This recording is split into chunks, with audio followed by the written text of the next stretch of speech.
Hello दोस्तों, आज हम डिस्कस करेंगे अरुंधति रॉय की first novel the God of small things की समरी। ये पब्लिश हुआ था 1996 में और इसको बुकर प्राइज मिला था 1997 में। ये कहानी की सेटिंग रखी गई है एम टाउन केरला में और इसमें 2 ईयर्स दिखाए गए हैं, 1969 जिसमें कि ज़्यादातर प्लॉट लिखी गई है और 1993 में एक लास्ट प्लॉट। इसमें इसकी प्रोटैगनिस्ट है राहेल और एस्ता, एक ट्विंस।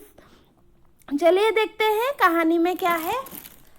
तो एक कपल रहते हैं एम टाउन में, मामाची और पापाची। मामाची माँ है और पापाची फादर है। इन दोनों की 2 बच्चे होते हैं, अमू लड़की और चाको जो बेटा होता है। तो चाको ऑक्सफोर्ड यूनिवर्सिटी चला जाता है पढ़ने के लिए और अम्मू वहाँ पे घर पे रहती है। और क्योंकि पापा जी एक अब्यूसिव हस्बैंड था, अब्यूसिव फादर था, वो हर टाइम चिल्लाता रहता था, समटाइम्स मामा जी को मारता था, तो इसीलिए अम्मू भी नहीं चाहती थी कि वो वहाँ रहे। तो अम्मू चली जाती है अपनी मौसी के यहाँ रहने के लिए कोलकाता। वहाँ पे वो एक लड़का से मिलता है बाबा और उससे शादी कर लेती है। लेकिन बाबा भी अब्यूसिव निकला, बाबा भी ड्रिंक करता है और एक दिन उसने उसको अपने बॉस के साथ सोने के लिए कहा। तो अम्मू गुस्सा हो जाती है और वो वापस एम आ जाती है। उनके 2 बच्चे होते हैं, ट्विंस, राहेल और अस्ता। राहेल डॉटर है और अस्ता सन है। यहाँ चाको लंदन में मार्गरेट से मिलता है और मार्गरेट से शादी कर लेता है। उनके एक बेटी होती है सोफी। लेकिन कुछ दिनों बाद मार्गरेट जो नामक एक लड़के के साथ भाग जाती है, उससे शादी कर लेता है। तो फिर चाको वापस यहाँ एम आ जाता है और अपनी फैमिली बिजनेस जो पिकल फैक्ट्री होता है उनका, वो संभालता है। तो अभी और उनके यहाँ एक और कैरेक्टर है बेबी कोचामा। वो जब यंग एज में थी तो वो मूलिगन फादर से प्यार करती थी, लेकिन क्योंकि उससे वापस उतना प्यार नहीं मिला तो फिर वो लाइफ टाइम अनमेरिड रहती है और वो पापा जी का सिस्टर है, तो इन्हीं के घर में रहती है।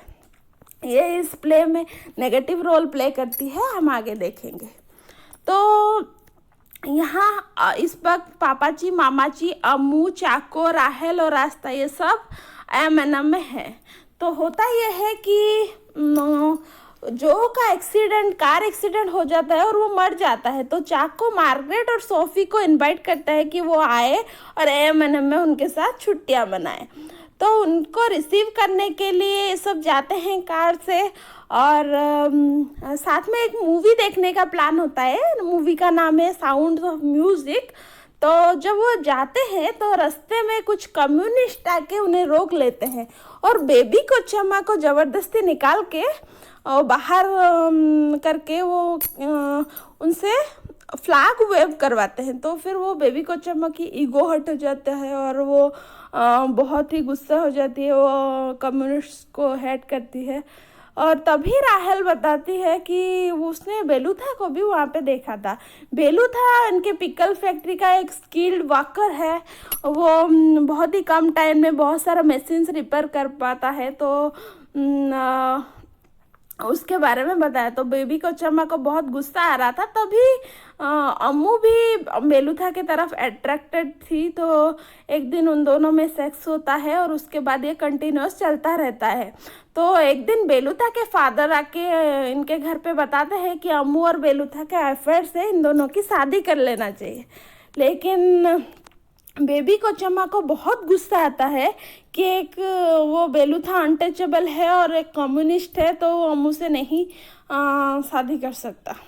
उसी टाइम राहेल और रास्ता बहुत परेशान हो जाते हैं, घर पे इतना क्लेश होता है। तो फिर वो दोनों छुपके से रात में निकल के वो उनका एक फेवरेट प्लेस होता है हिस्ट्री हाउस, वहाँ जाने के डिसाइड करते हैं। तभी सोफी वहाँ पे इन दोनों से जिद करती है कि वो भी जाएगी। तो फिर ये तीनों निकल पड़ते हैं, राहेल, अस्ता और सोफ़ी। रास्ते में उनका बोट खराब हो जाते हैं, वो बोट से पानी से होके जाना पड़ता था उनको। तो फिर वो रास्ते में बोट खराब हो जाने के वजह से ये सबको तैर के जाना पड़ेगा किनारे को। तो अस्ता और राहेल तो तैर के चले जाते हैं, लेकिन सोफ़ी वो वहाँ डूब के मर जाती हैं।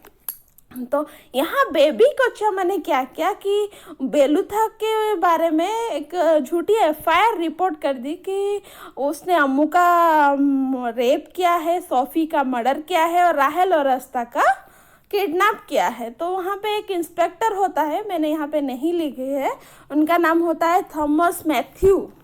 और वो इंस्पेक्टर बेलूथा को अरेस्ट करता है और वो बहुत मारते हैं। उसी रात बेलूथा का डेथ हो जाता है। तभी राहेल और अस्ता ये पुलिस को बताते हैं कि बेलूथा इनोसेंट था। तो वो पुलिस डर जाता है कि कम्युनल राइट ना हो जाए। तो फिर वो बेबी कोचम्मा को थ्रेट करता है कि अगर वो सस्पेंड हुए तो बेबी कोचम्मा भी नहीं बचेगी। तो बेबी कोचम्मा जाके चाकू को इन्फ्लुएंस करता है, वो उनको इंस्टिगेट करता है कि अम्मू, राहेल, अस्ता ये सब तुम्हारे बेटी की कातिल को सपोर्ट कर रहे हैं, तो उनको घर से निकाल दो।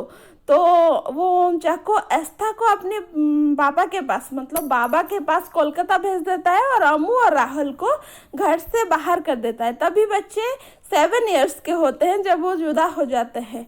और जब बच्चे 11 इयर्स के होते हैं तब अम्मू की डेथ हो जाती है और फिर प्लॉट लेती है एक नया मोड़, जबकि 1993 को जाते हैं।